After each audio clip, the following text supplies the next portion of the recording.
जन्म गुह्यं भगवतो यतत् प्रयतो नरः सायं प्रातः गृह्णन् भक्त या दुःख ग्रामवाद विमुच्यते। जो पनि भगवान का यी अति गुह्यतम अवतारलाई सावधानी पूर्वक भगवान का यी अवतारहरूको बिहान साँझ सायं प्रातः साँझ बिहान हमेशा भगवान का यी अवतार को स्मरण गर्छ त्यस्तो व्यक्ति त्यस्तो भक्तले भक्ति पूर्वक जसले भगवान का यी दिव्य अवतारहरूको स्मरण गर्छ दुःख ग्रामा विमुच्यते समस्त प्रकार का दुःख कष्ट आदिबाट उन्मुक्ति प्राप्त गर्छ। इदं भागवतं नाम पुराणं ब्रह्म संस्मृतम् उत्तम श्लोक चरितम चाकर भगवान ऋषि निःश्रेयसाय लोकस्य धन्यं स्वस्तयनं महत्। श्रीमद् भागवत भगवान को साहित्य अवतार हो। इदं भागवतम नाम पुराणम ब्रह्म संस्मृतम जो ब्रह्म हुनुहुन्छ भगवान श्री कृष्ण चंद्र ब्रह्म तत्व पर ब्रह्म हुनुहुन्छ उहाँको साहित्य अवतार हो जसलाई उत्तम श्लोक चरितम चकार भगवान ऋषि व्यास द्वारा संकलित भगवान को साहित्य अवतार भगवान के अंशावतार व्यास द्वारा संकलित निःश्रेयसाय लोकस्य धन्यम स्वस्त्यनम समस्त जीवहरूलाई परम कल्याण का लागि निमित्त भएर आएको सबै तरहले सफलीभूत गराउने र आनन्दमय परिपूर्ण परम कल्याण को साधन हो श्रीमद् भागवत। र कस्तो छ श्रीमद् भागवत कृष्णे शोधामोपगते धर्म ज्ञानादिवेशः कलौ नष्टदृशामेश पुराणार्कोदुनोदितः। भागवत पुराण सूर्य समान प्रकाशमान छ जहाँ सूर्य हुन्छ त्यहाँ मायाको कुनै अधिकार हुन्न।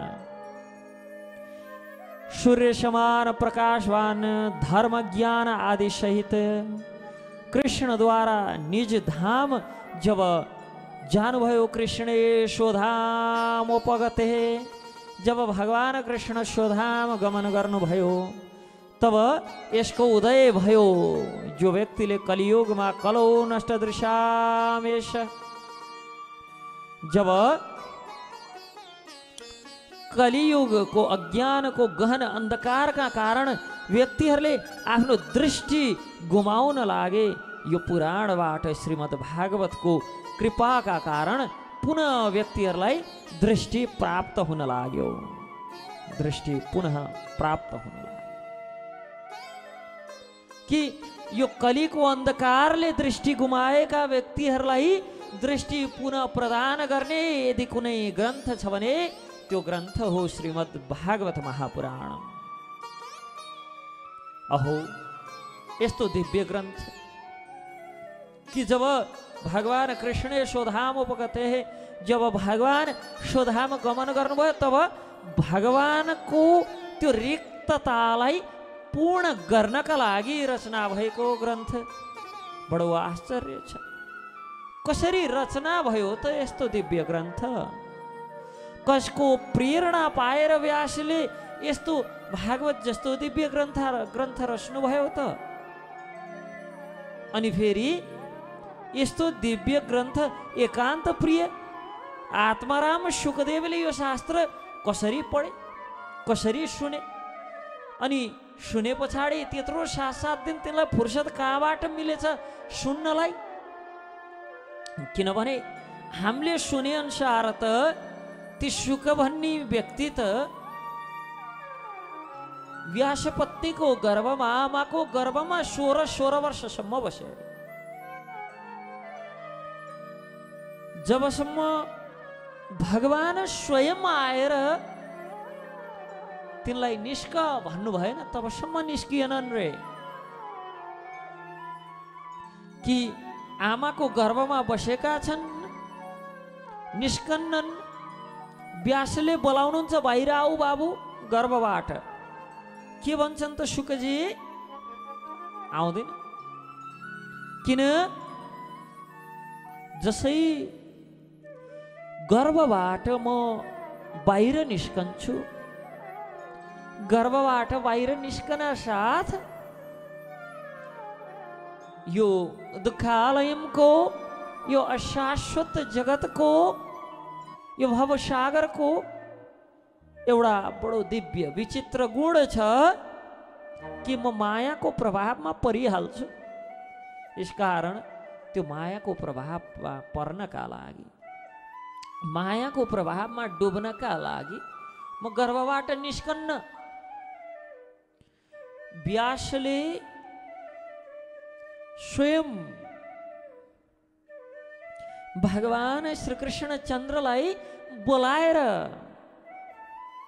भगवानले वचन दिनु पर्यो, हे शुक गर्भबाट बाहिर आऊ बाबु। मेरो अजय जो माया छ यसले तिमीलाई छुँदैन, तिमीलाई स्पर्श गर्दैन, बाहिर निस्क। भगवानले यति वचन नदिइन्जेलसम्म बाहिर निस्केनन्। जसै गर्भबाट निस्के फर्केर बा कस्ता छन् आमा कस्ती छिन् हेरेनन्, दौडे। कि बा आमालाई हेरौँला, माया लाग्ला, मेरी आमा मेरा बा भनौँला, यतै भुलौँला।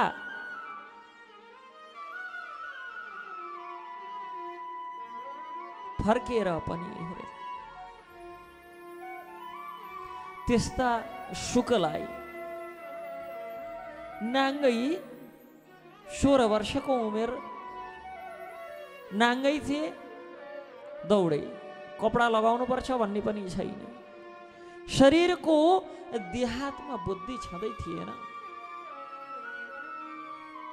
देहप्रतिको कुनै भावनै थिएन। अनि उनी नाङ्गै दौडदै गर्दाखेरि पुत्र मोहमा आसक्त बनेर व्यासजी हा पुत्र मेरो छोरो, मेरो बाबु फर्क, मेरो बाबु यता हेर, तिम्री आमा रुँदैछन्। माता पितालाई फर्केर हेर भन्दै शुकदेवका पछि पछि पिता व्यासदेव दौडनु भयो। बाटोमा स्त्रीहरू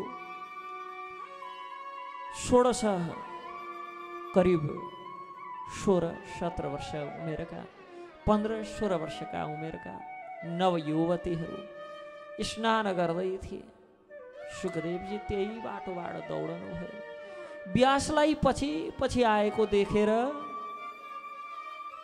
ती स्त्रीहरूमा सङ्कोच भयो।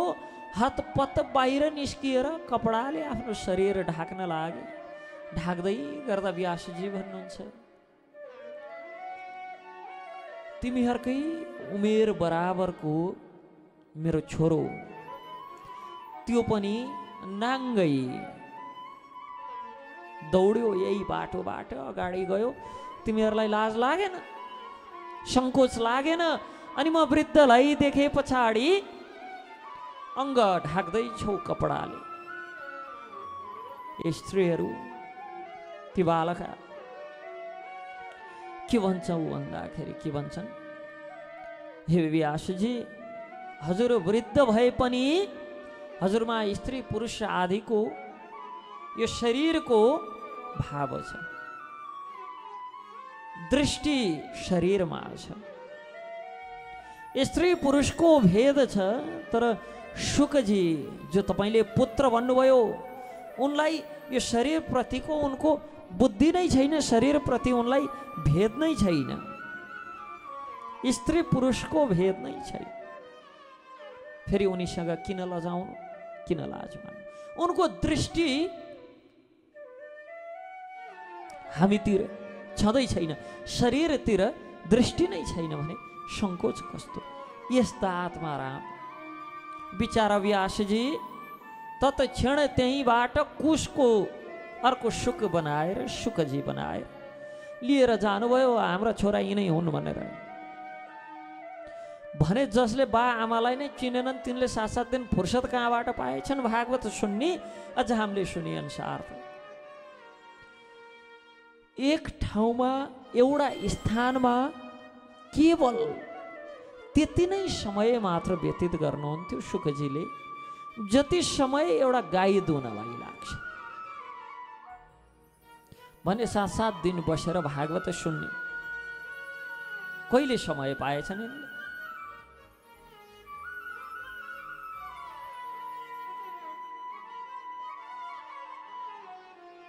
व्यासजीले कसका प्रेरणाले भागवत रचना गर्नुभयो र शुकजीले कसरी भागवत कहिले अध्ययन गरेर राजा परीक्षितलाई सुनाउनु भयो, यस सम्बन्धमा हामी जान्न चाहन्छौँ।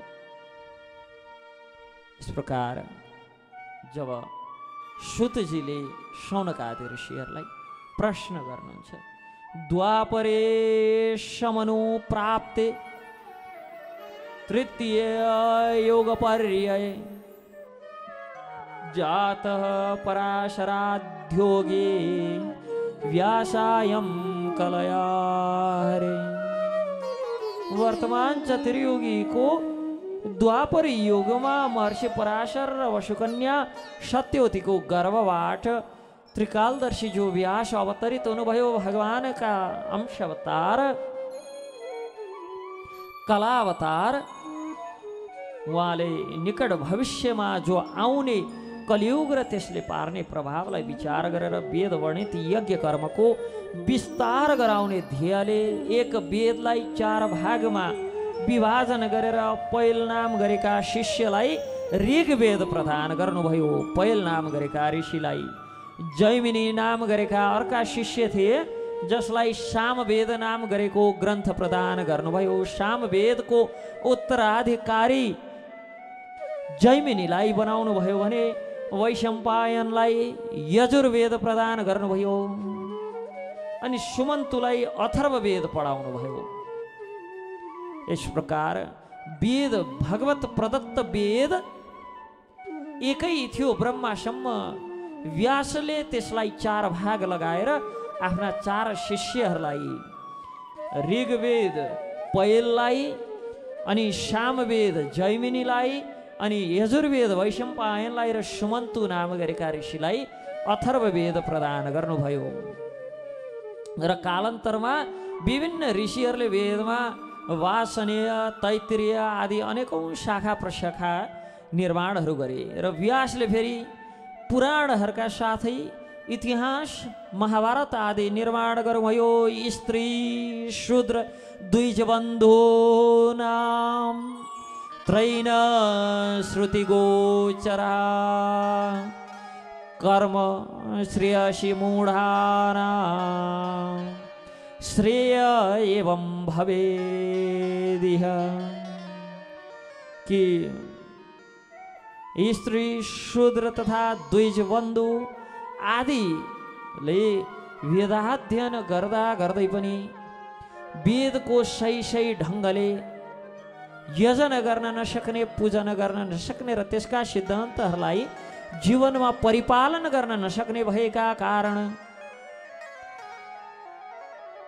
पञ्चम वेदका रूपमा पुराण तथा महाभारत आदि इतिहासको रचना गर्नुभयो र त्यो पञ्चम वेद रोमहर्षण नाम गरेका सूतलाई पढाउनु भयो। र रोमहर्षणका बारेमा हिजो पनि हामीले चर्चा गरेका थियौँ, जसले पुराण आदिको व्याख्या गर्दाखेरि ब्रह्माको रोम रोम हर्षित भएका कारण, व्यासको रोम रोम हर्षित भएका कारण तिनीहरूको नाम रोमहर्षण रह्यो। तर यति गरिसक्दाखेरि पनि मन प्रसन्न भएन। गीता आदिको पनि रचना भइसकेको थियो, किनभने महाभारतभित्र गीता आउँछ। वेद उपनिषद सबै सत्र पुराण आदि,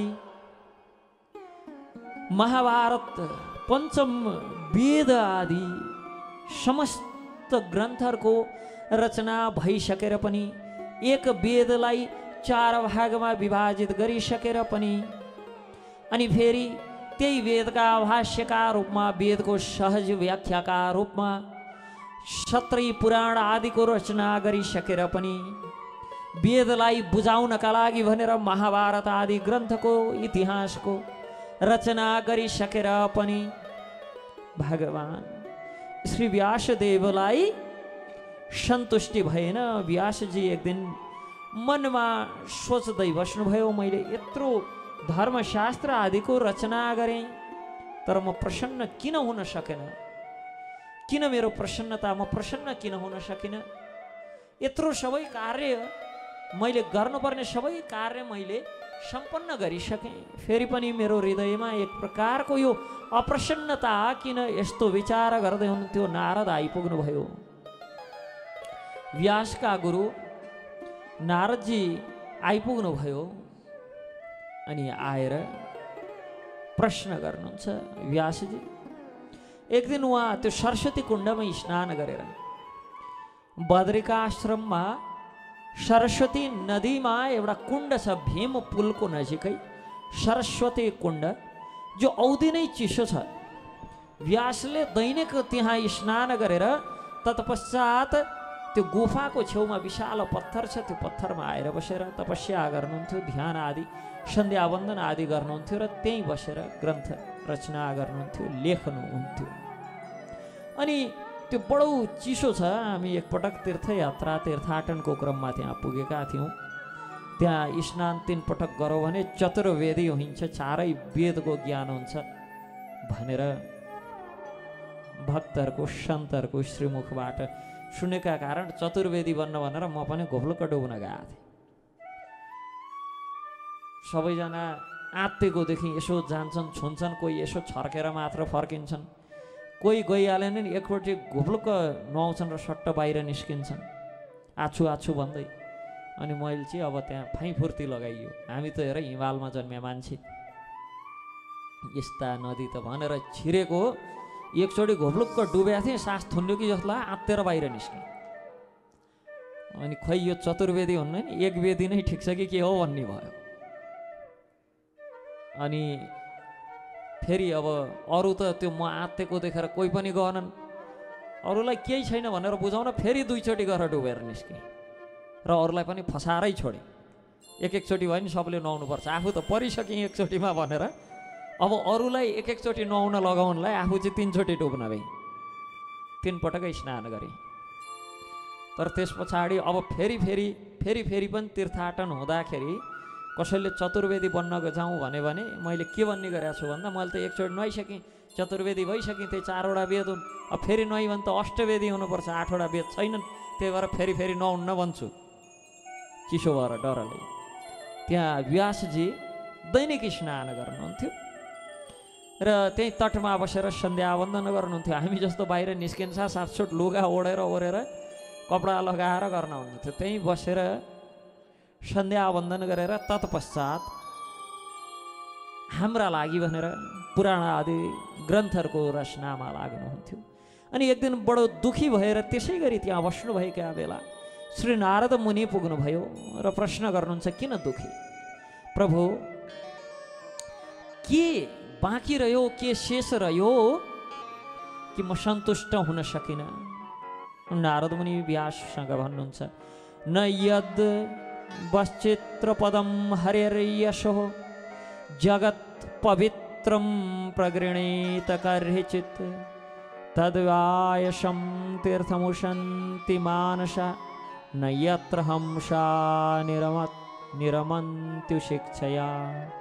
जो वाणी सम्पूर्ण ब्रह्माण्डको वायुमण्डललाई पवित्र गर्ने भगवानको महिमाको वर्णन गर्न सक्दैनन् वा वर्णन गर्दैनन्, त्यस्ता वाणीलाई साधु पुरुषहरूले कौवाको तीर्थ स्नान, कागको तीर्थ स्नान सदृश मानेका छन्। किनभने परमहंस पुरुषहरू दिव्य लोकका जो वासीहरू छन् तिनले त्यस्ता तीर्थ स्नानमा कुनै आनन्द प्राप्त गर्न सक्दैनन्।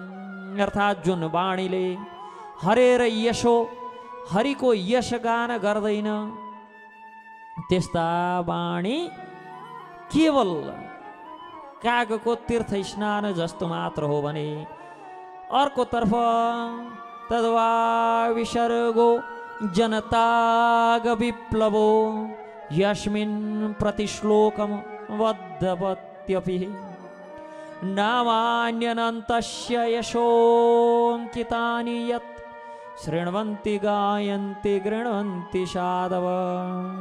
अर्कोतर्फ जो साहित्य असीम परमेश्वर परमात्मा परब्रह्म श्री कृष्णचंद्र को नाम यश रूप तथा लीलाहरूको दिव्य महिमाको चर्चाले परिपूर्ण छ,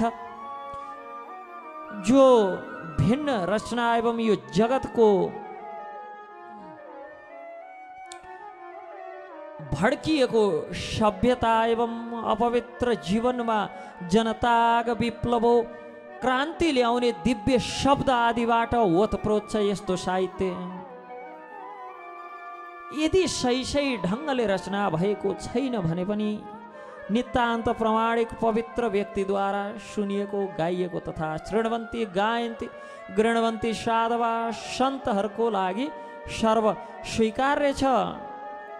यसकारण हे व्यास तिमीले भगवानको गुणगान युक्त भगवान श्री कृष्णचंद्र को गुणगान नगरेका कारण अखिल ब्रह्मांड विश्वनायक श्रीपति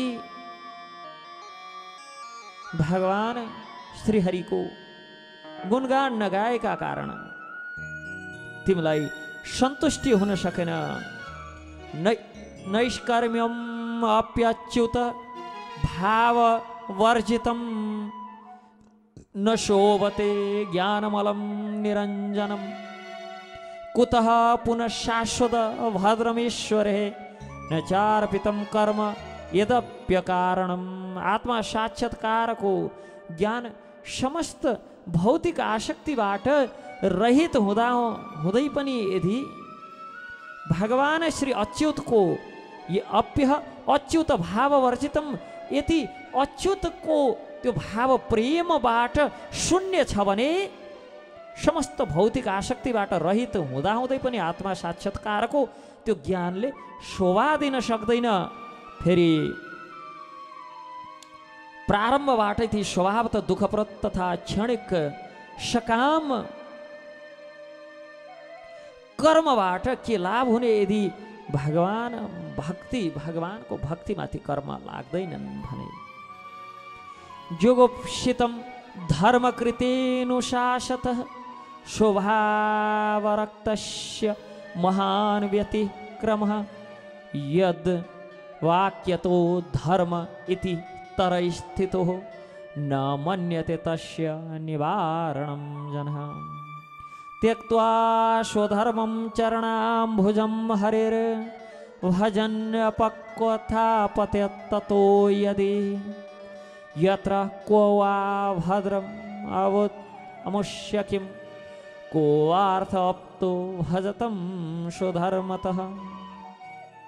नारदजी व्यासलाई भन्नुहुन्छ सामान्य व्यक्तिहरुमा भोग गर्ने जो स्वाभाविक प्रवृत्ति छ धर्मको नाममा तिमीले त वास्तवमा भोग प्रवृत्तिलाई नै बढाउने कार्य गर्यौ, किनभने यो अनुचित कार्य भयो। किनभने ती व्यक्तिहरू तिम्रा यी उपदेश अनुसार मार्गदर्शन प्राप्त गरेर धर्मको नाममा यी विषयहरूलाई ग्रहण गरेर निषेधको कुनै प्रकारको परवाह नगरिकन अब एकदम यी फल प्राप्त गर्ने सकाम कर्ममा लाग्ने भए, जसले भगवत भक्तिमा प्रवृत्त हुनका लागि आफ्नो भौतिक वृत्तिहरूको त्याग गरेका छन्। केवल त्यस्ता व्यक्तिहरू कुनै कुनै अवस्थामा त्यक्त्वा स्वधर्मं चरणं भजम हरे भजन अपक्वथा पतेत तत्व यदि कुनै स्थिति कुनै कारणले तिनीहरू कहिलेकाहीँ पतेत तत्व यदि गिर्न सक्छन् झर्न सक्छन् तर पनि त्यो असफल हुने कुनै खतरा छैन। किनभने भजन अपक्वथा पतेत तत्व यदि त्यस्ता व्यक्तिहरू यदि कुनै बेला अपक्व भजनको परिपक्वता नभइसकेका कारण गिरेछन् भने पनि अध्यात्मको त्यो मार्गमा परमार्थको त्यो बाटोमा असफल नै चाहिँ हुँदैनन्। तर त्यसको बिल्कुल विपरीत यत्र को वा अभद्रम अवश्य किम कोवार्थ अप्तो भक्तम स्वधर्मतः। तर यदि यसको विपरीत व्यक्ति आफ्नो वृत्ति कर्तव्यमा पूर्णतः रत भएर पनि हरि भजनमा लाग्न सकेन भने, हरि भक्तिमा लाग्न सकेन भने के लाभ हुन्छ? यस कारण तस्यैव हेतो प्रयतत कोविदो न लभ्यते यद भ्रमतामुपयधा तल्यभ्यते दुःखवदन्यतः सुखम कालेन सर्वत्र